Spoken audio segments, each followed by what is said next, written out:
வணக்கம். வள்ளுவரே, மீண்டும் மீண்டும் இந்த உலகில் பிறக்கிறோம், மறுபடி இறக்குறோம் அப்படின்னு எல்லாரும் சொல்கிறாங்க.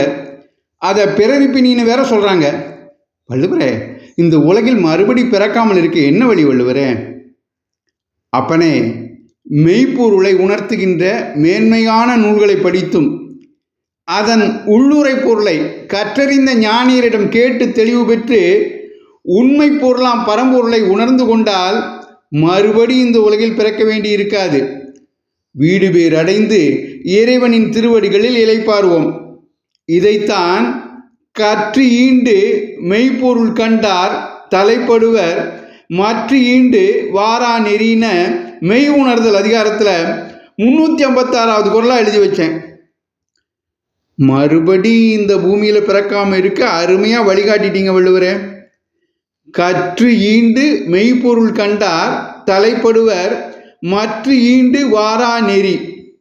உயர்வான நூல்களை படித்தும் அது குறித்து மகான்களிடம் ஞானிகளிடம் உபதேச மொழிகளை கேட்டும் உண்மை பொருளை உணர்ந்து கொண்டால் மறுபடியும் பிறக்க வேண்டி இருக்காதுன்னு எங்களுக்கு அருமையாக வழிகாட்டிட்டீங்க. நன்றி வள்ளுவரே. இந்த பதிவு உங்களுக்கு பிடித்திருந்தால் மற்றவர்களுக்கும் பகிருங்கள். தொடர்ந்து திருக்குறள் தெளிவோம் பகுதியை கேட்க பாரதமணி திருநாடு சேனலை சப்ஸ்கிரைப் செய்யுங்கள். நன்றி, வணக்கம், ஜெய் ஹிந்த்.